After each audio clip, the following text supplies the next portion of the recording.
السلام علیکم ورحمۃ اللہ وبرکاتہ۔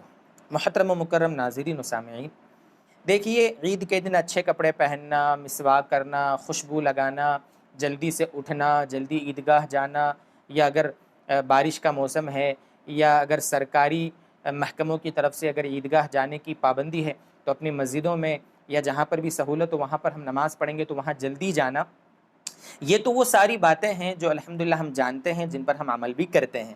آج آپ کو دو تین مسائل عید الاضحیٰ کی مناسبت سے انشاءاللہ آپ کے سامنے ذکر کرنے کا ارادہ ہے۔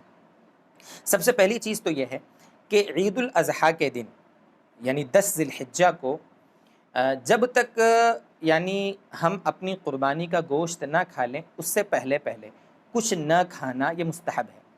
دیکھیں، بات کو سمجھیے گا، عید الفطر میں کچھ میٹھا کھا کر، کھجور وغیرہ ہو، وہ کھا کر عیدگاہ جانا سنت ہے، ٹھیک ہے، وہ عید الفطر کا مسئلہ ہے۔ البتہ عید الاضحیٰ میں علماء نے یہ لکھا ہے، ہمارے نبی صلی اللہ علیہ وسلم کا یہ معمول بھی نقل کیا ہے کہ آپ صلی اللہ علیہ وسلم بھی عید الاضحیٰ کے دن جب تک اپنی قربانی کے گوشت سے کچھ کھانا لیتے تھے تب تک اس سے پہلے آپ کچھ نہیں کھاتے تھے۔ یہ حکم استحبابی ہے، اس کو ہم یہ نہیں کہیں گے کہ آدھے دن کا روزہ ہے، بالکل نہ کہیں گے، چونکہ روزہ رکھنا تو آپ جانتے ہیں عید الاضحیٰ کے دن مکروہ تحریمی ہے، ناجائز ہے، اس لیے روزہ نہیں کہیں گے۔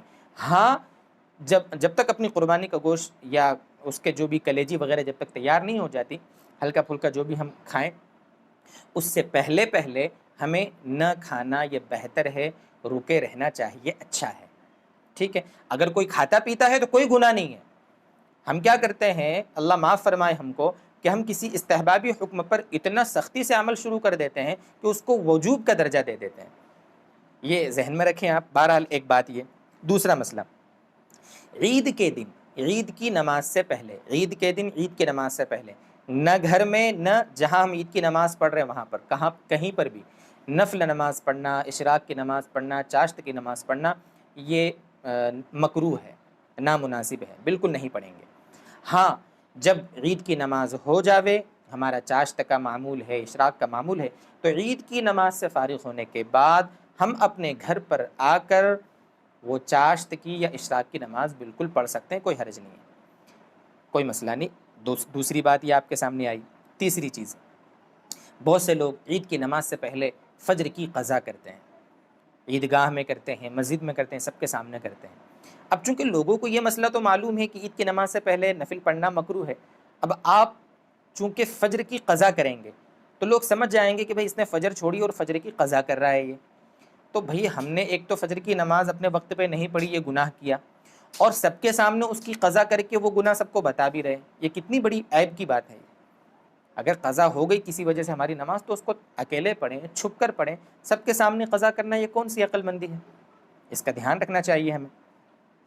اسی طرح چوتھی بات، عید کے دن قبرستان جانا کوئی عید کی سنت نہیں ہے، آپ ذہن میں رکھیں۔ آپ کتابیں اٹھا کے دیکھ لیں، فتاویٰ کی، احادیث کی، جو بھی دیکھ لیں، تفسیریں دیکھ لیں، عید کے دن خصوصی طور پر قبرستان جانے کا کوئی ثواب نہیں ہے۔ آپ کبھی بھی جائیں، سال کے 360 دن جائیں، آپ جب بھی مرضی آپ کو جائیں، ہفتے کے 7 دن جائیں، ہاں عید کے دن خصوصی طور پر قبرستان جانے کو ضروری سمجھنا یہ غلط ہے۔ ہاں، آپ عیدگاہ گئے تھے نماز پڑھنے کے لیے اور آپ نے ساتھ میں کہ قبرستان بھی قریب ہے، چلو اب یہاں پر اپنے جو متعلقین ہیں ان کی قبر پر بھی جا کر آ جاتے ہیں، کچھ وہاں ایصال ثواب کراتے ہیں، تو اچھی بات ہے، کوئی حرج نہیں۔ کوئی اگر عید کی نماز پڑھنے گیا اور واپس گھر آ گیا، قبرستان نہیں گیا تو بھی کوئی گناہ نہیں، اور کوئی چلا گیا، سوچا آیا ہوں تو چلو قبرستان چلا آتا ہوں تو بھی کوئی حرج نہیں، لیکن اس کو ضروری نہیں سمجھنا چاہیے۔ یہ کچھ دو چار مسائل تھے عید الاضحیٰ کی مناسبت سے جن کو آپ کے سامنے ذکر کرنا ضروری تھا۔ اللہ تعالی ہمیں سمجھائے عمل کی توفیق دے۔ وآخر دعوانا ان الحمد للہ رب العالمین۔